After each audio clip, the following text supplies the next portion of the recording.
It is 11:51 at night. 60 miles off Jacksonville, Florida, a jet is on final approach to USS Nimitz. Then, something goes wrong. The aircraft veers off centerline on touchdown, plows into parked F-14 Tomcats, and the flight deck erupts in fire and exploding ordnance. Over the next 70 minutes, 14 sailors die, 45 are injured, and 4.5 acres of the world's most expensive runway become a burning wreck. Now here is the part nobody talks about. The Navy repaired that flight deck, returned to port, and USS Nimitz was back at sea within 24 hours. That is not luck. That is a system. Today, you're going to see exactly how it works. Have you ever wondered what actually happens to a carrier's flight operations after a jet crashes on deck? Drop yes or no in the comments. Stay with us because by the end of this video, you'll understand why the US Navy can restore a combat runway faster than most cities can fix a pothole.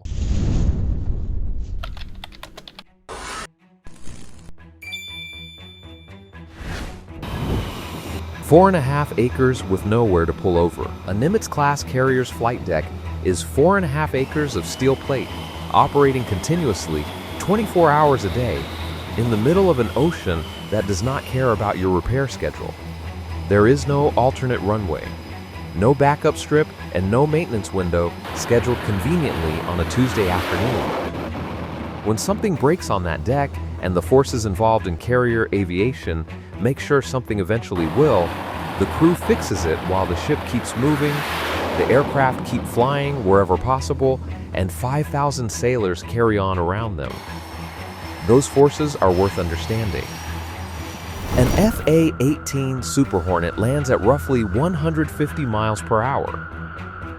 Its tailhook catches an arresting wire and the aircraft decelerates to a full stop at about 320 feet. This energy is equivalent to a small car crash every single recovery.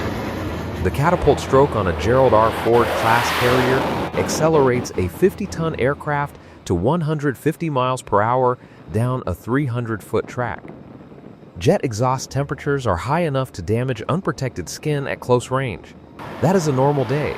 When something goes wrong, the punishment to the deck is catastrophic. The Navy has a step-by-step system for every phase of what comes next. Step 1. Suppress the fire before it kills the ship. The moment a jet goes down on the flight deck, the most dangerous thing that can happen to a warship at sea begins: an uncontrolled fire fed by jet fuel, live ordnance, and pressurized hydraulic systems. An FA-18 Super Hornet carries up to 14,400 pounds of JP-5 jet fuel. If that fuel ignites and reaches armed ordnance, the secondary explosions can kill personnel and compromise the structural integrity of the deck.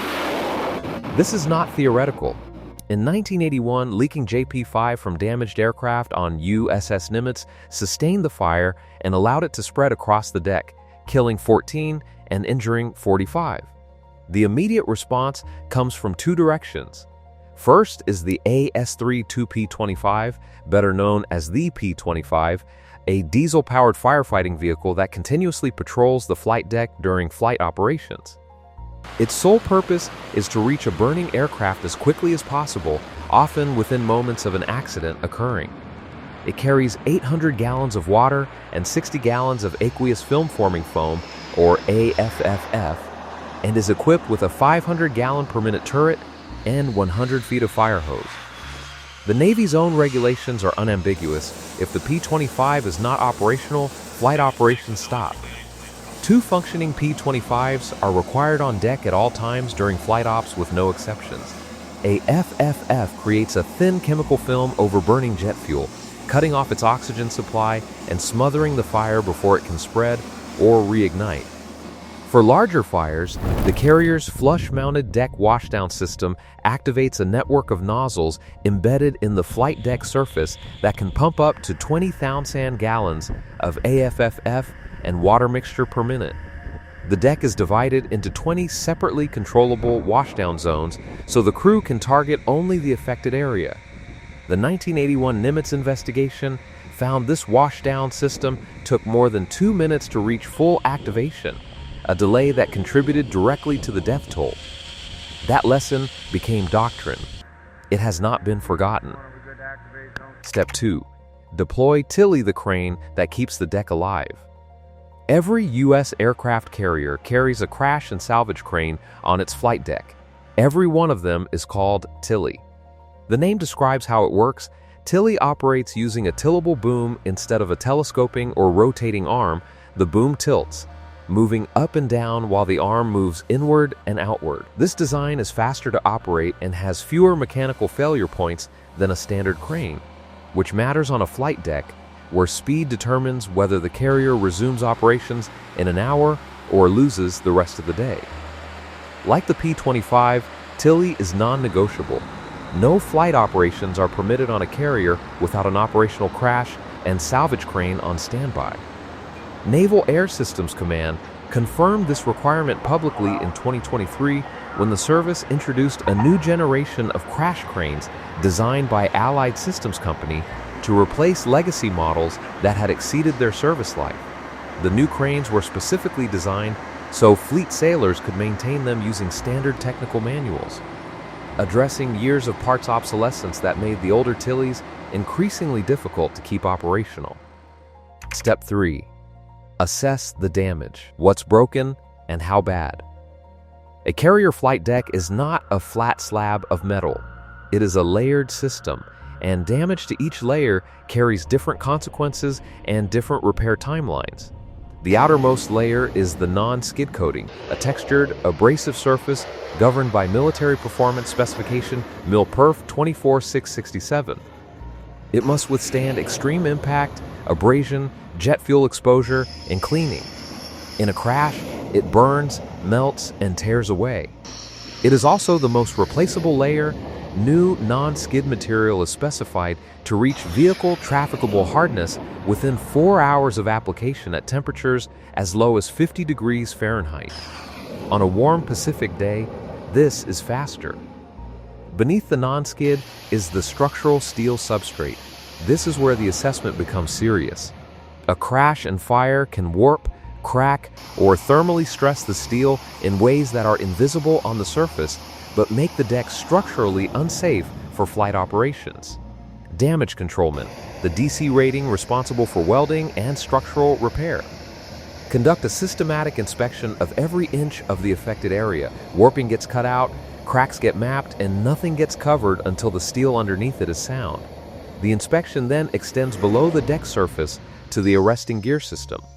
A carrier uses 4 arresting wires stretched across the landing area, each under enormous tension. In a crash, wires can snap, fittings can tear, and the barricade, which is a 20-foot tall nylon webbing net used to catch aircraft in emergencies, can be damaged or destroyed. USS Carl Vinson's own record from 2008 documents the construction of a new barricade as a major operational milestone, with the leading petty officer stating plainly, "Without it, we can't fly any missions.